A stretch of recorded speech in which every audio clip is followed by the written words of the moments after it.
Hello, my name is Michael O'Keefe, aka The Movie Wizard. If you enjoy this interview and want to hear more top-notch film industry conversations, please press the thumbs up, subscribe to this channel, and hit the bell to stay in the know. All right, hello Tyler Riggs. Tell me why you wanted to make God's Waiting Room. It's a cinematic effigy, man. It's God's way. I know every frame of this film.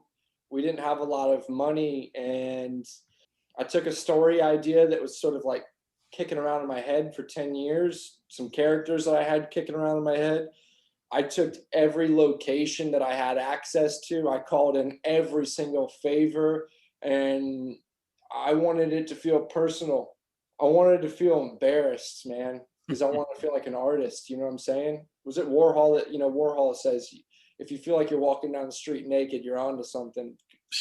Golly, I'm close. I don't know if I'm close to it, man. So I threw all those things in the blender, and this is what came out of me. So I love the sentimentality for the state of Florida scene in the movie, and I would love for you to elaborate on your relationship with the state. Well, I mean, I was born and raised here, and it's a complicated relationship, man. It's like any good love story. It was rough going there at the beginning. I was fraught with a lot of Florida men in my life, Florida people in my life. I inherited a legacy of bad luck, and I started to turn it around. The state is everything to me. When I became a teenager, I fell into the Central Florida music scene, hardcore music scene, and it changed my life. Like, I have lifelong friends. That music has informed the person that I am today, and there's good and bad. Again, like, I think it's like the film is a complicated love letter. you Mhm. know Yeah, that sense it sort of reminded me of Greta Gerwig's relationship with Sacramento, California.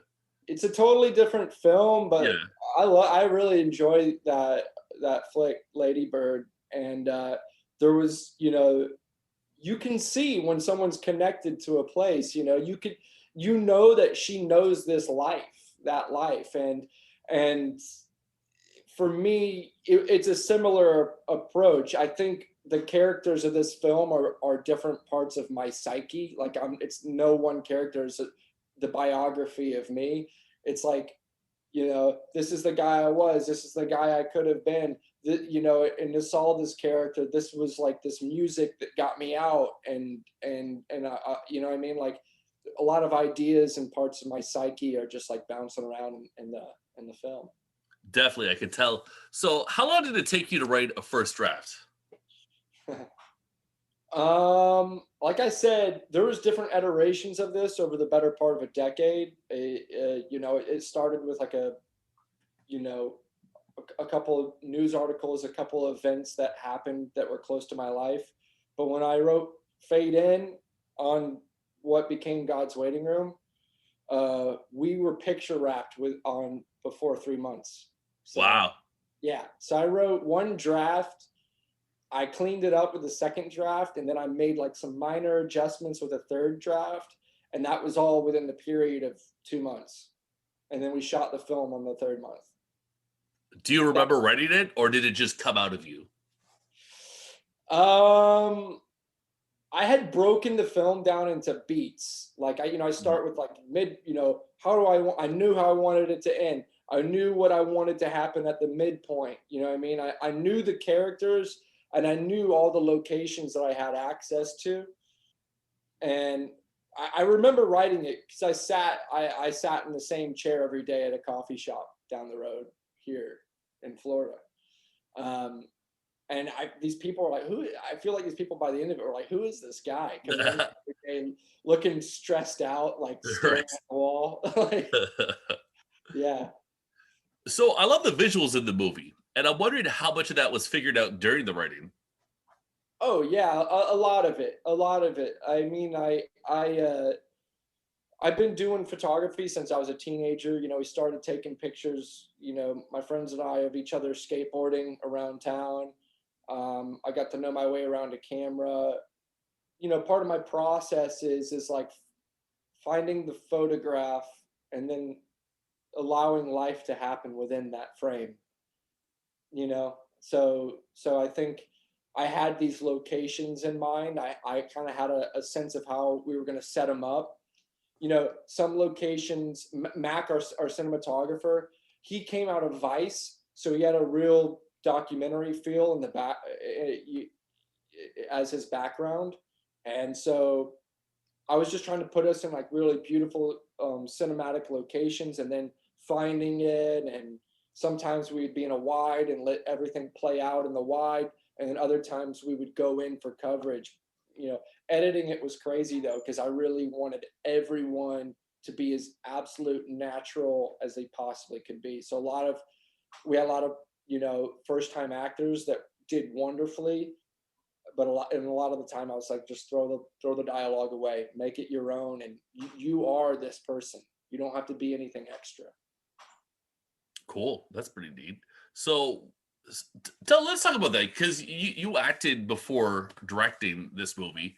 Tell me about, what was it, a trip to be in the director's chair? And what do you think about the term actor's director? Does that apply to you? What does that term even mean to you? An actor's director. I mean, it's a thing, you know. I will say that I feel like every director should go to like an acting class. You know, I'm not saying you got to go to the. I studied with Bill Esper. You know, rest in peace. He was one of the late great ones. I was just saying, you know, he had a, you know, direct lineage connection to the Moscow Art Theater and the people that came out of that. You know, and I was in his class for over 2 years. I mean, with him and a bunch of other brilliant teachers at the William Esper Studio. You know, we studied Meisner, and Meisner, a big part of the curriculum is improvisation. So, I mean, that was definitely my approach. And Matt Leone, the lovely actor that played Jules in the film, he was in my class, in my second year class there. And I'd seen him work, and he knew the language. And, you know, we knew the language, me and him, when I was communicating with him, and to push him there. And I knew when to push him and to pull him back, and to contain, you know, how to contain him. Yeah, I never imagined myself, again, like I was reluctant to get into the director's chair. It was like a thing that people were kind of pushing me into, and it eventually just came out of necessity. You know what I mean? As a kid, I wanted to be a bank robber, a cowboy. I wanted to rob trains with Jesse James and go to war and drive, you know, fly a spaceship into a black hole and do all those fun things that kids want to do. But, you know, the industry, when I came out there, they saw me a certain way. I keep saying the same joke. Like I was always the asshole cheating boyfriend character. And, and, you know, I just didn't see, I wasn't trending the way I wanted to trend in terms of like material and stuff. And so it just became out of necessity. And I do think, you know, having the language, sitting there with Bill, who was a huge mentor to me. You know, I used to go sit with him in his office after class, and sort of like, I'd be like, wow, I really fucked that up, huh? Like that was, and he would just be like, yeah, we're, you know what I mean? Or it was just brutal, but he was like a grandfather, you know, my grandfather for a couple of years. And I'm glad for it. His voice echoes in my head still to this day. Which movies were visual references for you? Oh man, I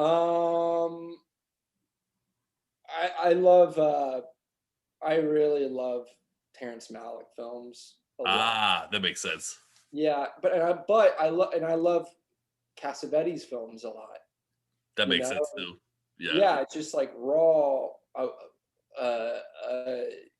I was like, I want this to feel like a war documentary. That's what I said to Mac. I want this to feel like we're going to, you know, this is a battleground, you know. And even like David Gordon Green's first film, George Washington, you know, that film, and All the Real Girls as well. His first two films,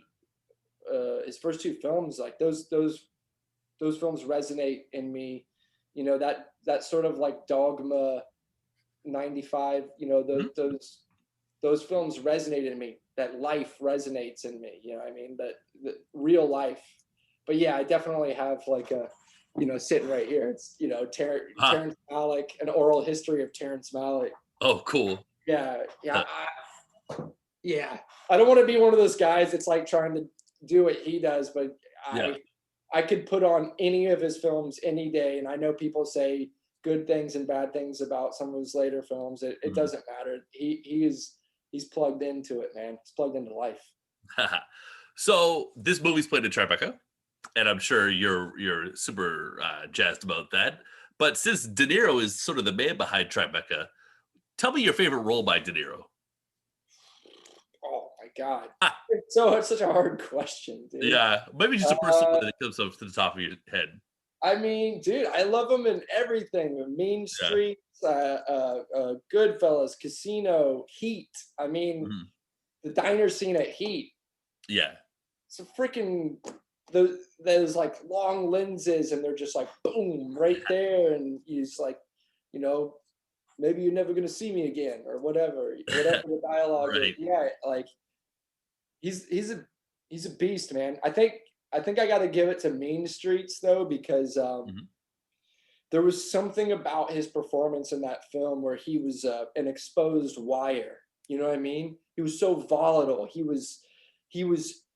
You could just tell he was taking huge risks. No, but he's a live wire, man. Just taking those risks. Who is the guy? Then he throws the crumpled up $5 bill in the guy's face at the bar. You know what I mean? Like, and you look at some of the reactions, and you're like, you gotta wonder, man, was that planned? Was there like 2 takes before it where the Scorsese was like, hey, we got to get there. You guys have to collide and surprise me. Is he pulling him aside? Like, I'm always fantasizing as well, not to go on a tangent here, about like, what did the director say in that moment to get that take? Did they pull him aside, give him a little secret, pull the other guy aside, give them a secret? They got opposing things happening here. Like, I eat that up, man. Sometimes I find myself distracted by like how it all comes together. All right, well, Tyler, thanks for your time. I really enjoyed God's Waiting Room. I got one more question though, because we're talking about the love and hate relationship with the state of Florida. What are your thoughts about Herschel Gordon-Lewis? He put Florida cinema on the map. What is it? Herschel Gordon-Lewis. He's invented the splatter film with Blood Feast, and he put Florida on the map. Oh, did he? Is that like a deep cut horror film? It's not really a deep cut. I mean, it's kind of they're stupid movies. Look, man, like horror is a genre that I haven't like dug super duper deep into. Yeah. I love it structurally, but for me, like I'm attracted to like pure life. You know what I mean? That's why like I could talk about Husbands, or The Killing of a Chinese Bookie. I got it. Yeah, but horror, I'm not saying it. You asked me about Hemingway. Okay. He put Florida on the map before Blood Splatter. Yeah. Blood Feast. Everybody watch Blood Feast. Okay, well, we'll leave it that on that unfortunate note. But everything else was great before that, I think. Tyler, thanks a lot. Take care, buddy. I let you down at the end there, brother. No.